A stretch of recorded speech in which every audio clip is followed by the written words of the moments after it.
Welcome to the Songwriter Connection, the podcast that delves deep into the art and heart of songwriting. Each week, we gather around the dining room table to uncover the stories behind the songs. We invite you to join us on a journey to the creative minds of the songwriters who shape the melodies of our lives.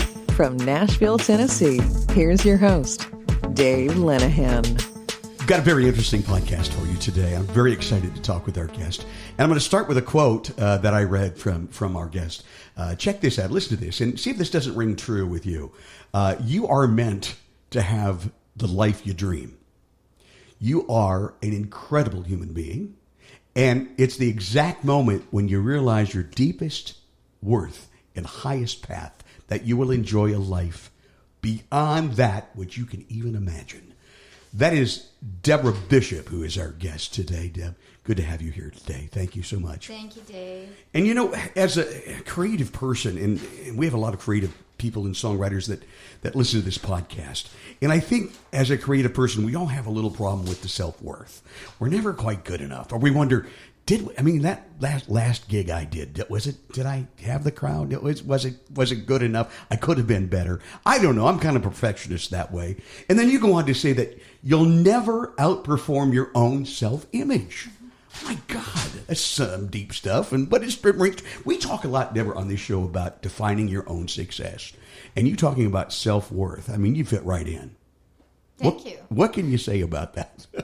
About self-worth, I think that it is the one thing that I've met. I've had the privilege of not only performing most of my life, but working with probably a few thousand people at this point. Yeah. And the one common thread I think we all have is that as human beings, none of us feel good enough, which is such a ridiculous idea that we're somehow not enough. But it is a common thread that human beings seem to have. Is it the restrictions that society puts? What is it, do you think? Well, it goes back into a philosophy that I've been I call it my divine download. I was given it a long time. Download. Yes, a divine download. Wow. I'm a little woo-woo. But, you know, it's that thing of realizing, everybody does their best. So when I say this, I mean this with all due respect from everywhere that we came from. Because we all come from somewhere, and so did our parents, and so did their parents, and so did...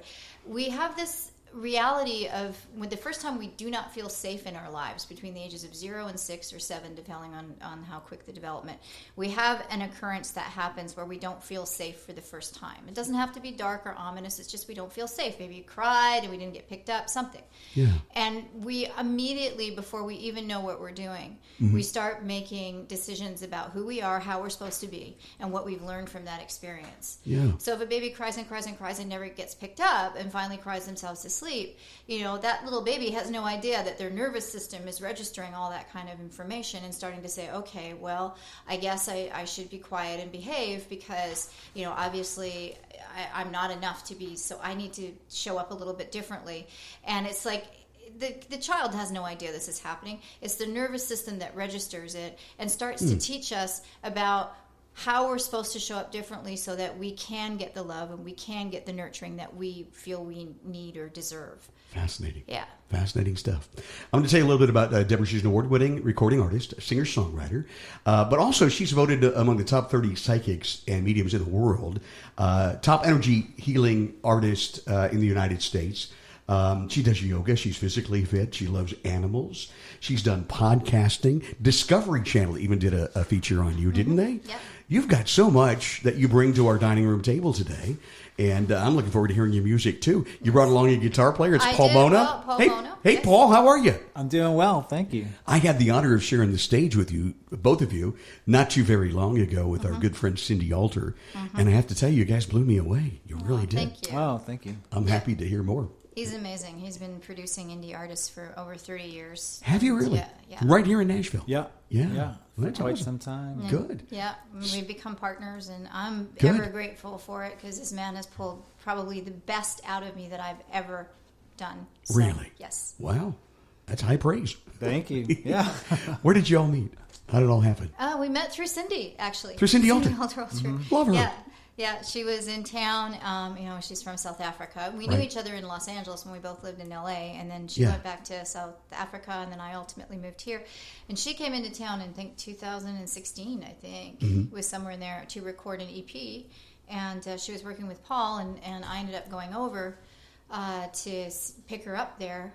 And we had you sing a little background vocal on right. one of her tracks. That's right. Yeah, I don't know if you ever used it, but you have me sing it. If you're not familiar with the name, Cindy has been on our show, and go back to the archives and dig it out. Cindy was in the band called The Clout that broke it out of South Africa and sold millions of records worldwide. Yes. Had a huge hit. She talks about that. So we have that mutual friend in common. So pretty cool. Very interesting. Yeah.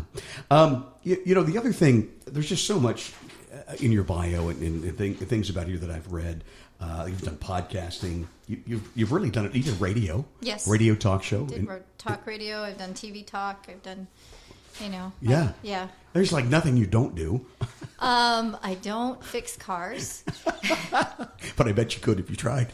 Probably, if I put my mind to it. Yeah. And I'm not a big techie. I'm not, No? I love to tell technology what to do and have it do it, if you will. But yeah, I get a little lost in technology. So. You got a great website. I was visiting that. Thank you. I actually designed that. Did you? But I didn't actually put it together. I had somebody else do it. Yes. And people, now that we're talking about it, people can find it where? Welcome to Bishop World. Welcome to Bishop World. We're kind of in our Bishop World today. We are indeed. I read that you first took the stage. You're from Vancouver, Yes. right, originally? Yes. You first took the stage at age 4? Yes. Is that right? Yes. There's got to be a story behind that. Well, let's see. I started dancing when I was 4, and I started music when I was 5. Dancing, okay. And when I was 4, we were at a restaurant, and this is the thing I always remember. It was the first time anybody handed me a mic.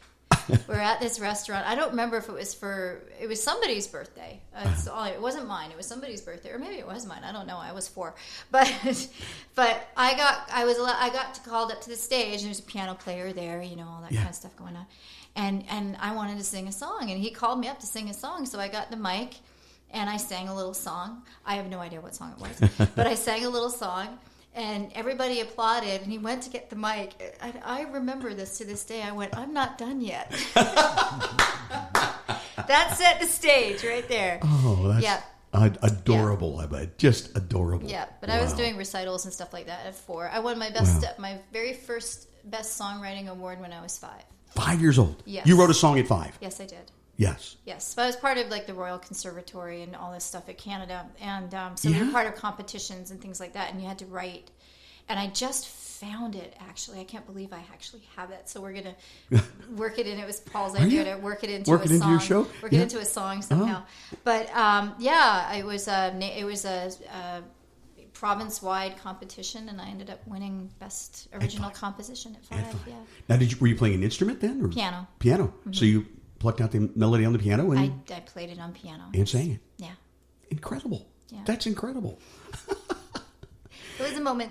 I'll bet. Mm-hmm. Then you went to L.A. and you had success there. You did radio there, and you had your own successful business, didn't you? I did. Yes. Yeah. My successes have been acting's been a part of my world. Acting too. We forgot to mention acting. Lots of theater in my background. Some indie film. Yeah. But I always was when I moved into more film, I was getting cast as the girl next door, that was killing everybody. That you would never suspect. It was the third time I got cast in a role like that. I was like, I don't know if this is going anywhere. So I stayed really much into the Your theater. friends were starting to be concerned, right? A little bit. I don't know. Do we need to think something about her? Yeah. But but I've had a couple theater companies, and one of them was called Brainbury Entertainment, and that was with my partner Patty Negri, and she was amazing. And I wrote probably 100 and I don't know, however many shows during that time. There was a lot of them. Wow. There was sketch comedy and stuff like that. Cool. So over the course of 7 years or so that we were in business together, so that was kind of fun. And I had a theater company before that called Frontline Players, and it grew into this huge thing. I had directors and writers and actors and all of that, and we actually walked all the way into HBO. Wow! And got so close to getting picked up by HBO, but I ended up getting involved with the producer that kind of destroyed that entire reality. Well, it wasn't meant to be, huh? It wasn't meant to be. Yeah. That one hurt. There's a few that hurt along the way, actually. Oh, yeah. We all have those disappointments, though, don't we? Yeah. It's how you deal with them, right? Yeah. Yep. No, I want to hear a song from you, and then I want to get really deep into more of what you do, because you really do some magical things.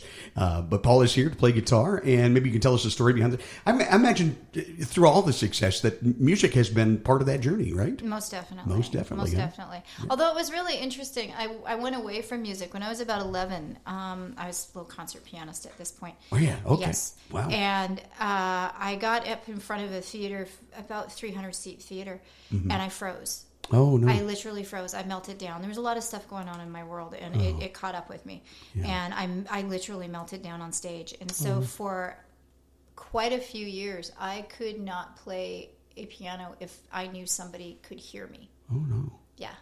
So I was very much like away from that, and I went more heavily into acting, and I stayed away from music for a while, and then I got back into singing, and then eventually I got back into writing. But it took me a long time to be able to actually play the piano in front of anybody. So wow, yeah, I saw you play one night. You did. I played it around with you and blew me away. No, well, thank you. So tell us about this song you're going to play, and let's do it. This is the Ghosts of Mississippi. And, honey, how do we come up with this one, huh? Well, we were just in the writing room one night and came up with this strange hook about the ghosts of Mississippi are on parade, and we had that in the back of our minds. Sometimes when a hook like that comes, and you're like, oh my gosh, what are we going to do with that hook? And it kind of just sat around for months, and we kept telling ourselves, we need to write that song. So that's my favorite part of songwriting. You got a really good hook, and you just examine it from all different angles. How do we approach that? How are we going to write that? Yeah, and so we were a little bit intimidated by that phrase. What do you do with that? The ghosts of Mississippi are on parade. Because there's a lot of ghosts of Mississippi. In the South here, we have a lot of ghosts and a lot of history, right? We do, yeah. So yeah, and so when we kind of topically talked about it before we jumped in, and we decided, you know what? I think it's about the Civil War, about the soldiers. So that's what we did. Awesome. I can't wait to hear this. Let the song speak for itself. I'm all about that kind of history for sure.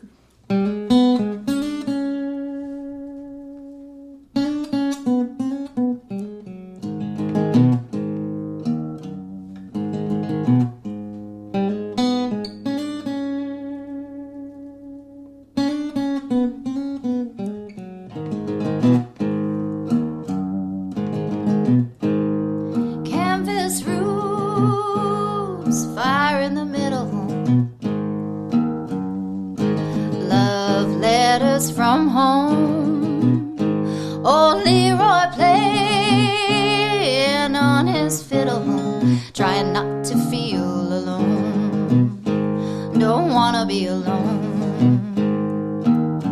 Right hand on the Bible, left hand on the sword, marching through the mud and rain, right down to death's door.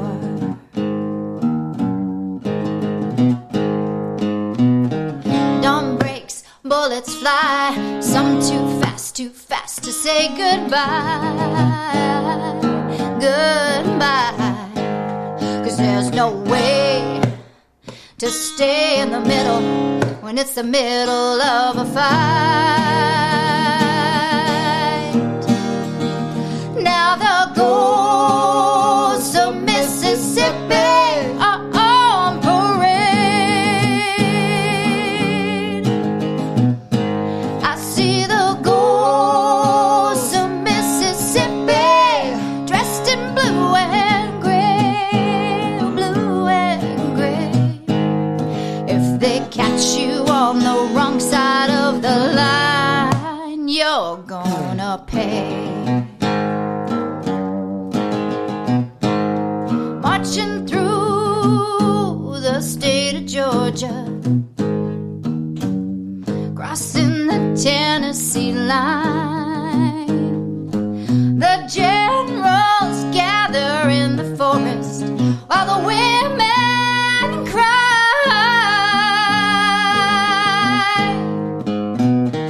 Dawn breaks, bullets fly, some too fast to say goodbye.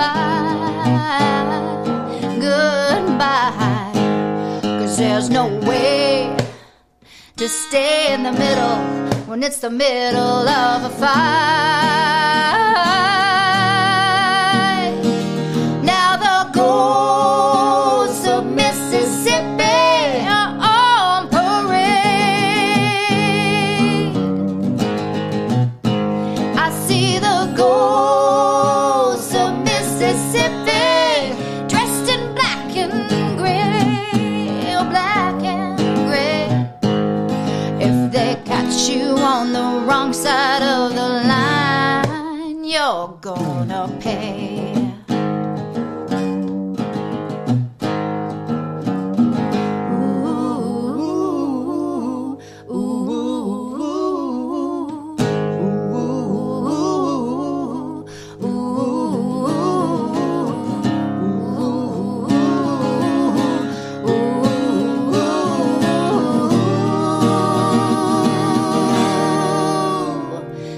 Now the ghosts of Mississippi are on parade. I see the ghosts of Mississippi dressed in blue and gray. If they catch you on the wrong side of the line, you're gonna pay.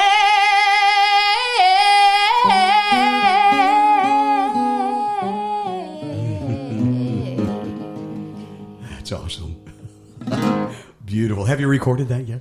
Yes. You have? Is it I've coming actually out? done an indie release to Have you? radio. It got picked up and played quite well Great. here in the U.S. and in the U.K. And, Where can we find it out there?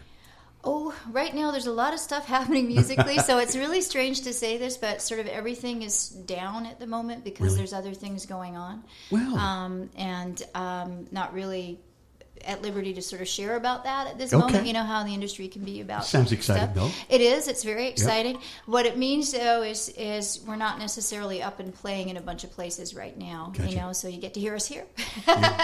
Your game planning. Yes, we are game Preparing for planning, that strategy, and all that kind of stuff going on. It's That is really exciting. good. Yeah. As with I'm excited anything, for though, you. thank you. Yeah. As with anything, though, in this industry, you got to love it and bless it. You know, Yes, let's you hurry do. up and be really patient. Absolutely. Hurry up and wait. But be patient. But hurry up. Yeah, but hurry up. But wait. No, it's really, we're very blessed. We're very blessed. You have so much going on. In addition to all of that, and you have a lot of plates in the air all the time. You know, what I've found as a true inspiration too, talented people are usually talented in so many different ways. You're an artist as well. I'm talking about visual artist, Yes. as well as a song artist. I would also say spiritual artist. I mean, you deal Yeah. in things like I wanted to ask you energy practitioner. Yes. What is that? Well, Explain. We're all energy, right? We're all connected. We're all energy. We're all constructed of energy. Yeah. We have frequency and energy running We through do. us. Yeah. That's what makes us function. You know, if we don't have that going, we're not here anymore. So I don't know how or why I do these things. I don't. I was born this way. I came this Yeah. way. So I am able to. It wasn't part of that divine download. Well, yeah, it's in that same sort of realm or spectrum. Like I really felt, and I know others can relate to this. I really felt like I wasn't from this planet, and Really? you know, Yeah. and when I was a child, I really didn't meet anybody that saw or felt so it just kind of Like you was did. nothing that I Yeah. talked about or knew how to talk about. Fascinating. But for whatever reason, I've always been able. I see grid lines, so everything is energetically connected. It's like a big, gigantic grid of energy, and I have the ability to ride that grid line. And when I work with others, I'm able to kind of connect with their higher self and their higher consciousness and their physical being, and work with them in that way. So I'm working with their higher self. It's so fascinating. And I just know how to. I don't know why or how. I'm studied in many, many different modalities. I've spent a Reiki? lifetime studying this. Yes, I have studied Reiki. And you have a doctorate in divinity. So I do. You're Reverend Deb. Yes. Rev Deb, as they yes. have heard you Yes. called. And it's just been something I've been able to do. I've been blessed to work with really amazing mentors, and it just sort of explained to me a little bit more about how I do what I do. But I've worked with cancer patients. I've worked with people that have healing degenerative. too. Yeah, I do healing touch.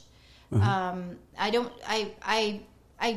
I go back and forth with that one. I'm able to do it, and I really love doing it. But it's also a whole other sort of spectrum of work, and sometimes it's a little too demanding, you know. And music and so forth is really where the passion lies. Not that I'm not passionate about healing people. I've been doing it for years, and I'm not. I don't mean to say it that way. I'm a conduit. I don't have anything to do with what flows through me. I just know how to get out of the way. I love it. Do you feel that same conduit connecting when you're writing songs? Oh, absolutely, 100%. Yeah.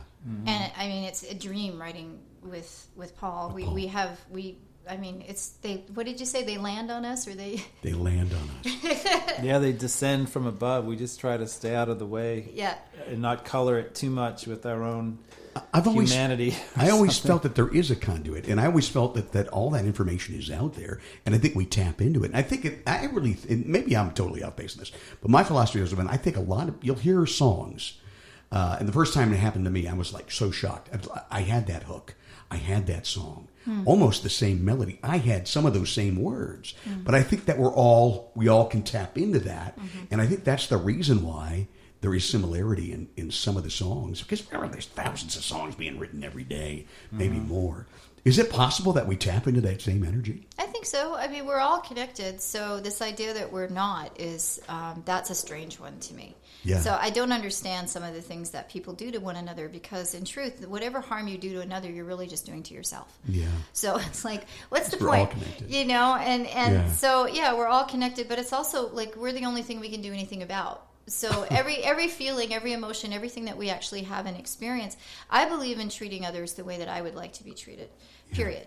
So that's it. That's as far as it goes for me. If I'm treating somebody really well, that's because that's how I want to be treated. I don't, you know, no, I didn't just sort of be this way. Like I had to go through a lot of stuff to get here. Get there, But I'm at a stage now where sometimes I look at what's happening to humanity and you know, the recluse, the place where I find the greatest safety, if you will, is either writing, creating, and or performing.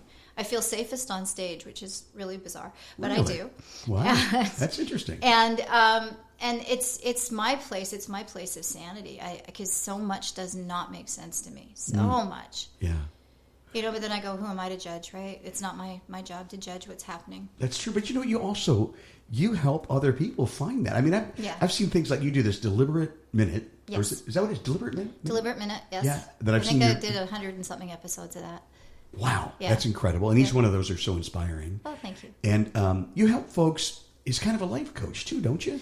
Yeah, well, people call me a coach. I've never called myself a coach, and I think the discernment is this. Like, I've had some coaches. I respect coaches profoundly. I truly do. They do some amazing work. But to me, a coach is sort of, they'll ask you the questions, and so I look at it like, okay, you've got a room you need to go to, so they'll help you to find the door, and then they'll help you to open that door, and they'll help you to see what's in there, and that's all great. It's very, very valuable. Yeah. I'm a little different. I will see the door. I will see the door, and I will take you by the hand, and I will have you walk with me to the door. I will ask you things that will help or guide you to do things that will ultimately help that door open. But if I have to open it, I'll open it, but I'll explain why I'm opening it and how I'm opening it. And then we get in the room. It's like I shine light on stuff, and I say, okay, this is what's going on over here. Let's talk about it. So it's a little bit different. I look at myself as a guide and a catalyst. I read somewhere you help the people find the blocks. What's blocking? I call the foundational lie. Yeah. The foundational lie. The foundational lie. Can you expound on that? Sure. The foundational lie is based on what we talked about before, where it's like something happens, you don't feel safe, and you make up your mind about who you're supposed to be, how you're supposed to behave, Yeah. and what, most importantly, what you've learned from that experience. And we are nothing if not self-fulfilling prophecies. What we believe is really what we end up receiving, and what we achieve in this world. What we believe is possible is really what we get. And so our nervous system kicks in at some point, and because somebody says, okay, they have a belief that says that, they're afraid they're going to get stuff wrong, right? So, they might be thinking that they're really stupid. So what happens? That could happen when they were a kid. They put their hand up and they answered a question funny and everybody laughed, right? All of a sudden, like, oh, okay, let's not do that anymore. And their nervous system starts to react to that and starts to attract situations that will actually have them amplify that reality by trying to avoid it. Right? So the very thing we try to avoid, because the nervous system goes, that was painful, don't want to be in that pain again, so we're going to prevent all of that from happening. But when we prevent that stuff from happening, we ensure that it's going to happen over and over and over again. Exactly. Yeah. Oh, wow. So we grow through life like that. Most of my clients are, over the age of 40, most, with exception. Most of them have gotten to the point where they've done absolutely everything right, and they cannot get past where they're at. And they're and that happens a lot with musicians and artists that I work with. So do you work with some artists and musicians here in this town? I have worked with some artists. I love being able to work with artists. Unfortunately, it's not as many as I would like. Yeah. But that's largely due to the fact that a lot of artists sort of, they tend to, and I say this with much due respect, they tend to put their money into their art and not necessarily into themselves. Going back to that self-worth thing again, right? Yeah. And it's sort of like, well, one day when I'm able to, or whatever. And that one day never comes. I would say someday maybe never comes. There's Saturday through Sunday, but there is no someday, right? Yeah. So it's like, just do it, right? Yeah. Just do it? Just do it. But at the same time, we've got to understand that what's running on autopilot, it's like turning on a radio, right? If you don't turn the volume up, the radio is still on. It's still running a frequency. You just can't hear it. Right, so this is what we're talking about here with the nervous system. The nervous system is running a frequency through your entire psyche. It's responding and reacting to things you are not even aware of. It's making decisions for you, and you're not even really sure why did this happen or why did that happen? Because the nervous system is doing what I call its job, and it's in survival mode, and it's showing us what we can do to best survive, which means we avoid these painful situations, except that these painful situations are all thoughts and decisions and stories that we've been telling ourselves for so long. None of it's really true. It's just in the moment that something bad happened, foundational law. Yeah, the moment that something bad happened, we went, oh, this didn't work. We do something and that worked. But then we behave as if that's the way life is. And that is not the way life is. That's not the truth. No, it's not the truth. But we're really good at telling ourselves a lot of stories. Wow. And we come by it honestly. I mean, I have no judgment for what people do or say as far as that's concerned, because they come by it honestly. Whatever story they've been telling themselves, their nervous system's just like, okay, we agree with that, and we're going to keep you safe. Safe does not mean happy. No, it doesn't, does it? No. Right. What advice would you give to young indie artists and songwriters that maybe have a little bit of that self-doubt? What would you tell them? Well, I would say definitely allocate some funds to spend on yourself and your personal growth and your personal awareness. Do not think that you can do it all yourself, because when you get into these darker spaces, your survival literally flares up. And it's like you have all your friends, you're in the Caribbean, it's beautiful clear water, and all your friends are there and they're swimming, and you can see that there's nothing bad happening. Right. But every time you try to get off the boat, you see a great white shark ready to eat you. Right? You're not going to get off that boat. Right. That's what it's like. And if we try to push ourselves, our nervous system will freak out and push us back. So there is a point in time where other people can help, and that help is necessary. That's awesome. So in a lot of ways, I'd say save yourself a lot of time and a lot of money, right? Because if you're putting tons and tons of money into your art, but you yourself don't feel like you deserve, that are going to take your money, right? Yeah. Right. Well, and then you feel like you don't deserve to be successful. Oh, I hear you. But if you actually allocate some of those funds to actually discover how you function, so that you can get out of your own way, that's a whole other ballgame. Get out of your own way. Yeah. Yeah. Interesting. I want to talk to you more about turning up that volume. That's really captivated me. But I want to hear more songs. Okay. I want to hear more from you guys. Deborah Bishop is our guest. Paul is playing guitar. Another song, another story. Yes. Okay, we're gonna play Dollar Bills. Dollar Bills. This is a song. I think that I was playing on the initially I was playing on the piano. And I came up with this dollar bills, da da da. And I played it for Paul, and Paul got it on the guitar, and then we were singing it back and forth. But so we got this whole sort of hook. Again, it's one of those, we got this kind of hook, and then it sat and sat and sat. Yeah. And then at some point, we kind of came up with this sort of fun song. You started playing a riff, and we just started to get into a story about it. See, many times it starts with a riff for me. That's so cool. Oh, I yeah. like that. Yeah. Yeah, for me too. Yeah. And then we thought, the song sounds like we're in a pool hall or something. Actually, For you some put us reason. in the pool hall. You got us into the So pool hall. that's where the You song got us begins. into the pool The hall. pool hall. There we go. Yep. Old boys down at the pool hall, shooting themselves a game.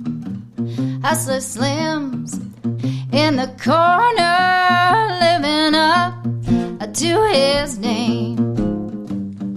Dolly's working behind the bar, just trying to pay the rent. But it seems before her shift is done, every dime is spent. Dollar bills turn their mountains into hills.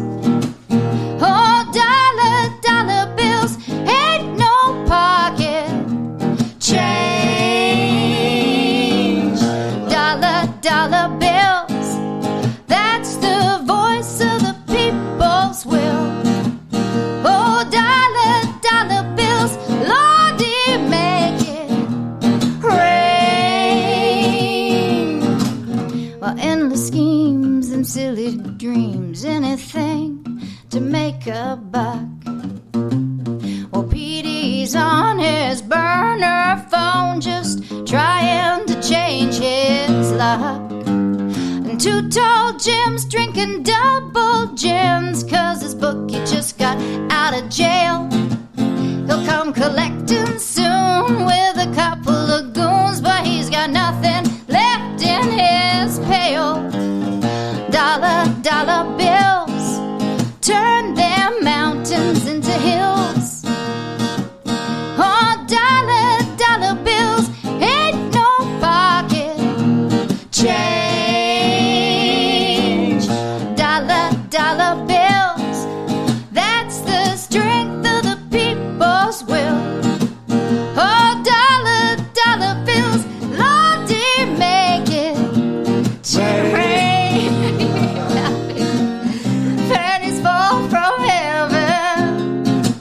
Yeah, you know that's true.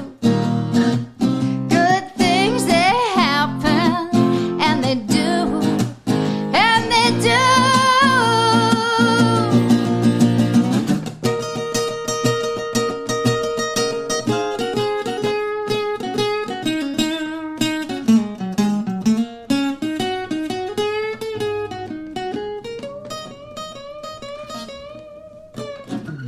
Well, come on down to the pool hall if you can relate. Everybody's welcome, you might even change your fate. Drinks are just $1, bartender's name is Bill. All the smiles are free, as is a company, and the moon shines from her still. A dollar bills turn their mountains into hills. Oh, dollar bills ain't no pocket change. Dollar bills, that's the voice of the people's will. Oh, dollar bills, Lordy, make it rain. Oh, dollar bills, Lordy, make it rain.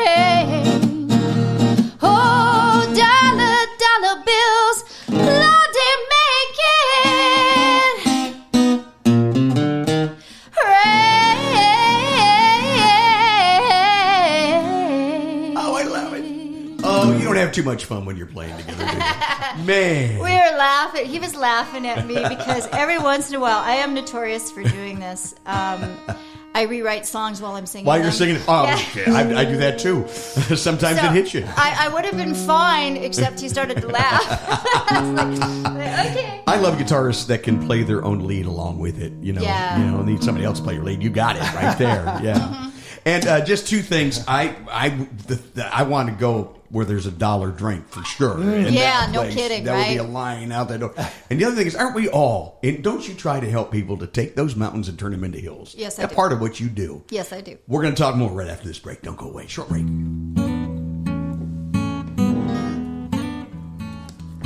You're listening to The Songwriter Connection with Dave Linehan. Find us on Facebook and YouTube at The Songwriter Connection Podcast. And find Dave at thedaveconnection.com. Now back to the show with your host, Dave Linehan. Having a blast today with Deborah Bishop, Paul Bono on this show. We're turning mountains into hills. We are indeed. Basically, that's a good theme for our show today. Also, I wanted to say something too, just so we know. Musically, we are known as Bishop. I was going to ask you about that because I think I remember the last time I played with you was Bishop. Yes.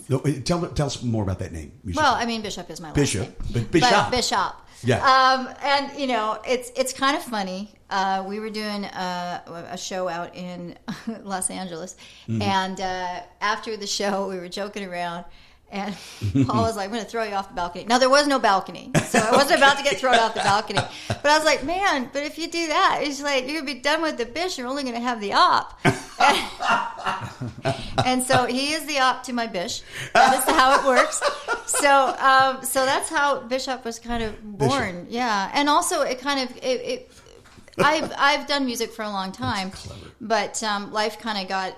intrinsically involved for a while, and it wasn't that I wasn't writing and doing and all of that. I was, but there was sort of a space between album to the next thing that we were writing, and I think it was actually you that said, because I said I don't really feel like Deborah Bishop anymore. If you look up Deborah Bishop, it's not that I'm not proud of the songs and all of that, but this is so beyond what that was, and it's kind of weird to be Deborah Bishop. And he just said, well, why not just be Bishop? So that's where Bishop came from. I'm like, oh, that's cool. I like that. That's the growth of Deborah Bishop. She's now Bishop, and then they became Bishop because, we all grow and evolve, don't we? And I just get to be a bish. Yeah. I wasn't going to go there. I'm glad you did. I do. Yes. Yeah. Oh, gosh, that's something. So Bishop. Bishop, yeah. Bishop. O-P. O-P? Yeah, it's just Bishop. Bishop. But it's just Bishop. I love it. We just pronounce it a little bit differently. You lived in L.A. for a long time, in that L.A. scene. How was the music scenes? Can you compare and contrast to what you've seen here in Nashville? Wow. They both. I can't speak to the current LA music scene because I've been here for a while, but I can say that they're both places of phenomenal talent. There's some amazing talent. Yeah. And I think LA might. I love you, LA. I really do. I do. I loved living there. I loved my life there. But they're a little more jaded, I think. A little bit more jaded. Yeah. Just a little bit. And I think you find that here too, but it's not as prevalent, But there's a lot to be said for both places. I think it really just depends on what you're after. Yeah. I think though LA is I think the new sort of Hollywood is becoming Nashville. I really do. Oh. I see a lot of stuff moving here. I see a lot of the signs on the wall, like sort of like, oh, okay, this is what's happening. Okay, and there is so much music here, just like there is music there. But here, there's a focus. I think a lot of focus on country because for tourism and everything else, it makes a lot of sense. Yeah, you go downtown and you listen to all those bands on Lower Broadway, and you hear very little country. Yeah. Yeah, well, crazy? Country these days is not what country How do you was, define right? it, right? Yeah, that's true. So, and in LA, if you do country per se, it doesn't necessarily embrace you. So there is that, the difference, But I can't speak to the music scene of today because I'm just not part of it in Los Angeles at this time. But it's a creative town. I mean, How long have you been in Nashville? What brought you here? Oh, and we're glad you're here. I mean, we're glad thank you. I've been in Nashville for I think 17 years. Wow. Okay. Yeah, I feel like I'm kind of a newcomer though, because for almost a decade. I was living part-time in Vancouver and part-time here, and Yeah. I was taking care of family and folks and things like that. And it was really hard to kind of find the footing between, because I was gone for, a month, 6 weeks, and then back for 6 weeks, and then gone. And so it was an interesting time for sure.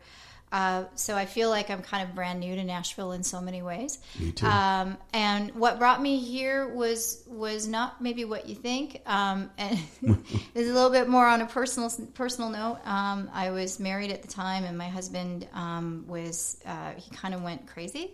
And he was born and raised in LA and working like in the top 1% of the film industry. And so he would go to work at like 3:30 on a Monday morning, and he'd be getting back from a week of work at like 5:30 on a Saturday morning. So it was an intense life that he lived. And he crashed and burned in a big way. And I had been doing some stuff musically out here back and forth. Never intended to necessarily move here, but the doctors and stuff were saying, "Oh yeah, no, it might be good for him to get away." Yeah. So we moved here from Los Angeles. I don't regret it. I loved my husband. I wanted him to be well, but it didn't work that way, unfortunately. So I no longer have my husband, but for some reason I'm still in Nashville. So is he back in LA? He did go back to LA. Yeah. He kind of went back to the life he was living before we met. He kind of just went right back to that, and and I don't know now. Incredible. Yeah. I'm sorry you went through that. It was interesting.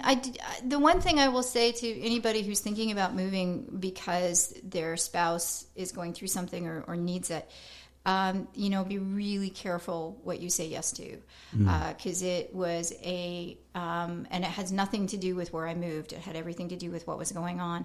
I left my entire support system. I left my band. I left my company. Wow. I left everything, and I would not do it again. No, that was hell. But you built a new life here. Yes, indeed, I A did. new band? We are partners, and we have people that we have played with. We don't have an official band here yet, but that's next. I got you. Yeah. Good. Yeah. Well, that's exciting. You've got exciting things on the horizon. Yes. Let's share another one of these songs. Tell us a little bit about it. Yeah, so you guys just touched on country music a little bit. I would say this is our most country song that we have in our repertoire. Oh, cool. And it's kind of more of an old school country. It's not modern country at all. It's more reminiscent of Patsy Cline, Hank Williams, Willie Nelson, kind of the old school. I love old that. guard. We need which more we of love. that. Yeah, I know. and this song evolved. You were like, "Don't wanna work another This day." song just this was a drop from the sky. Wow. Picked up the guitar one night. Oh, that's right. We And you didn't just really- started it playing. just- You just started playing a chord. right I out. think we were done with what we were doing, right? I think we had finished doing a song we were recording. We're doing a lot of writing, a lot of recording right now. Yeah. And I was Blue- working all day and I was tired. And Yeah, I that's just right. I just said, "Don't want to work another day," and that was the song. Then we Yep. started. This Blue. Good way to start it. This guitar that he has been this really phenomenal for some reason. Amazing guitar for us, and he just started playing a chord, and then we were done. We were in the studio for about another 90 minutes, something like that. Yamaha. Beautiful.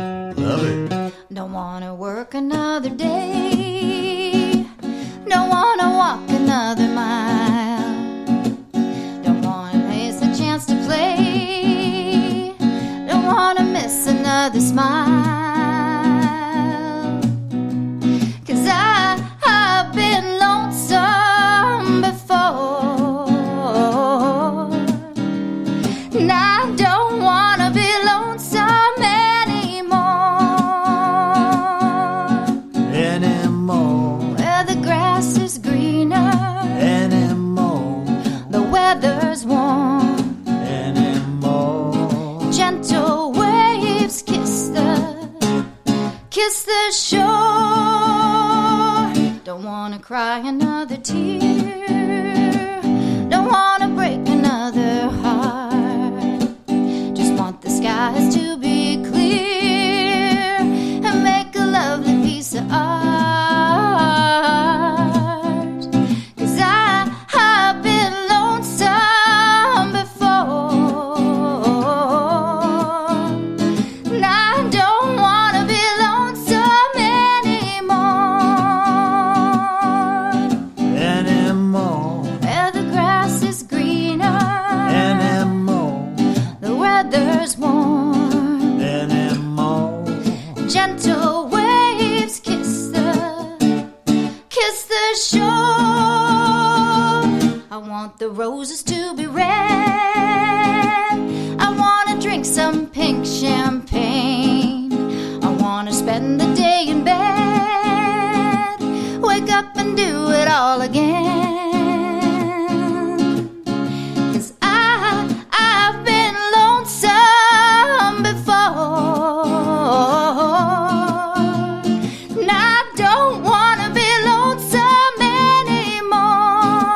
dance the night away.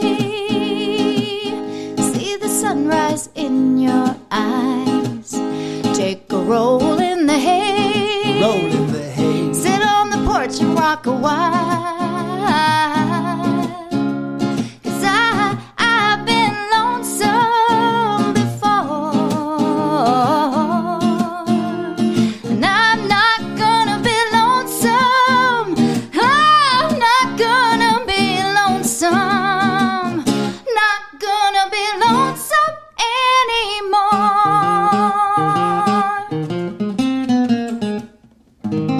So what I love the most about this show is the live music around the dining room table at my home here in just outside of Nashville in Hermitage, Tennessee. We have the duet known as Bishop, and my bad for not mentioning that sooner.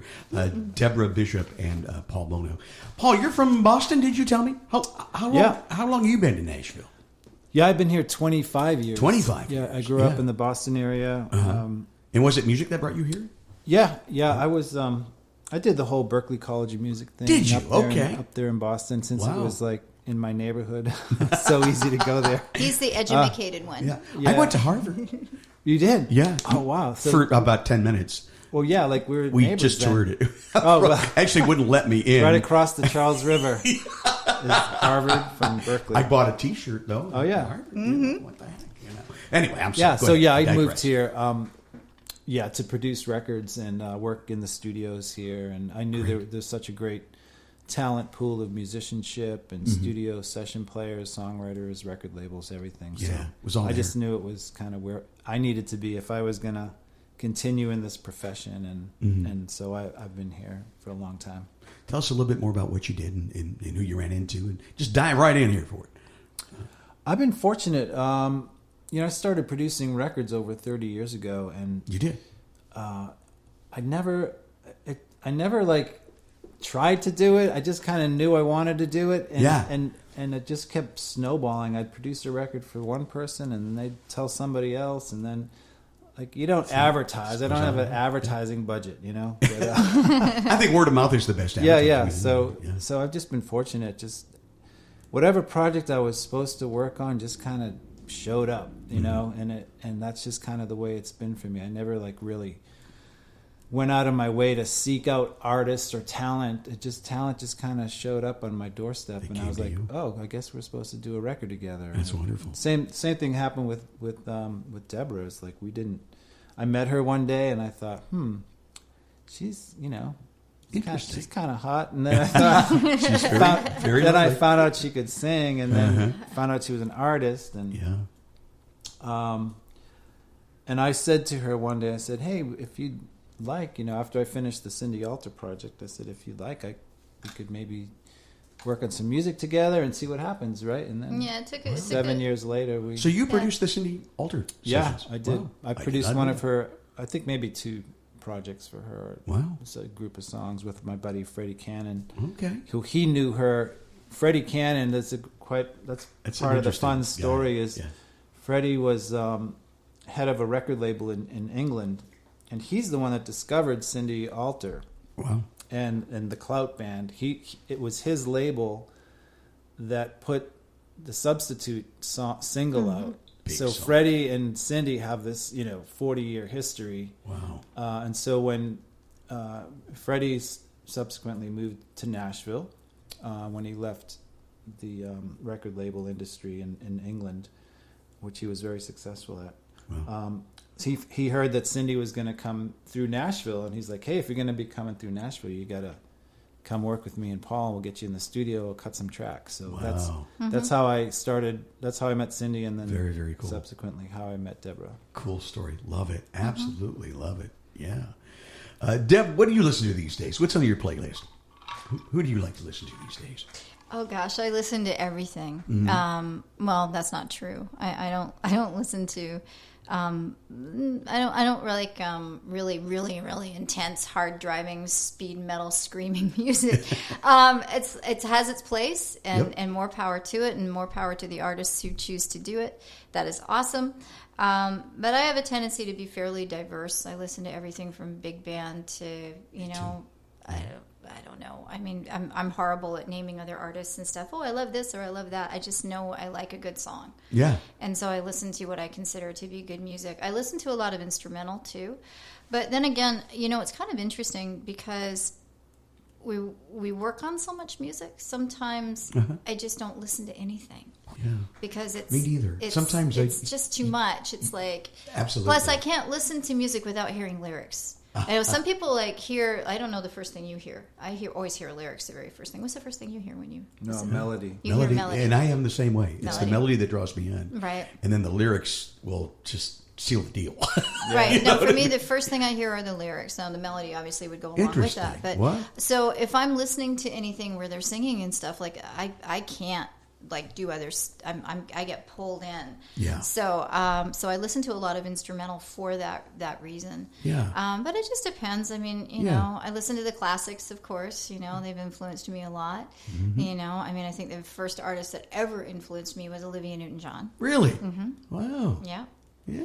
You know, so and it's interesting. People sometimes say, "Yeah, you have a little of that going on." Little Olivia. It's not surprising. Yeah. You know, but it's also the tone of my voice and the range and stuff. But yeah, I just listen to good music. That'd be the way. What I call good music. You know. That's my answer when people say, "What kind of music do you play?"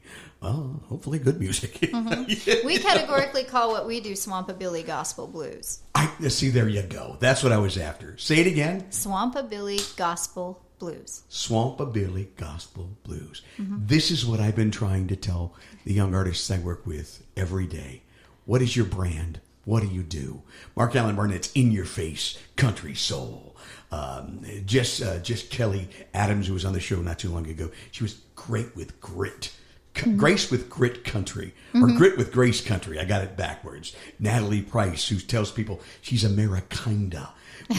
So now you've got your brand. I love your brand. I love it. And I've got to hear another song before we leave. Okay. Leave it at that. So give us some of that right there. Okay. Bishop with us today. Yes.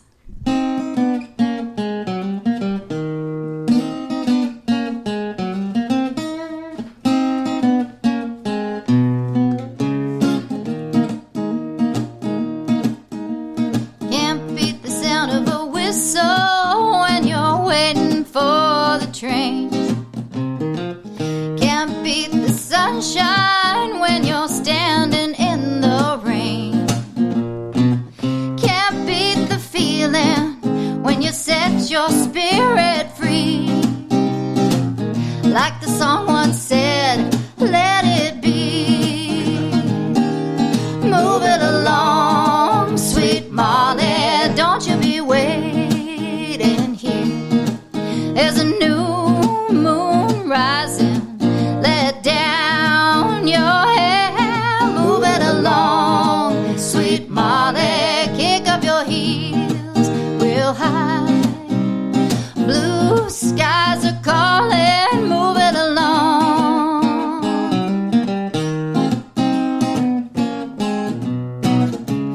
Life ain't got no flavor if you don't add no spice. Can't find no favor when people ain't so nice. Oh, kick your troubles to the curb. Sometimes you gotta duck and swerve, letting go of yesterday. Move it along, sweet Molly, don't you be waiting here. There's a new moon rising, let down your hair, move it along, sweet Molly, kick up your heels real high. Blue skies are calling, move it along. Move, move, move, move, move, move it along. Move, move, move, move, move, move it along.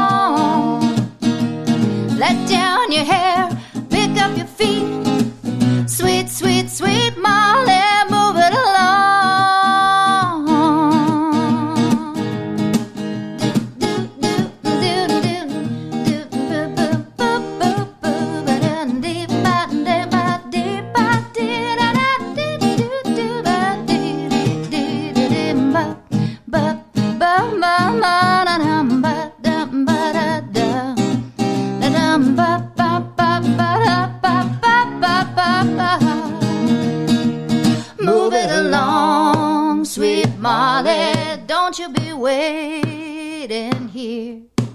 There's a new moon rising. Let down your hair, move it along. Sweet Molly, kick up your heels real high. Blue skies are calling, move it along. Move it along, sweet Molly, don't you be waiting here. There's a new moon rising. Let down your hair, move it along. Sweet Molly, pick up your heels real high. Blue skies are calling, move it along. Blue skies are calling, move it along. Blue skies are calling.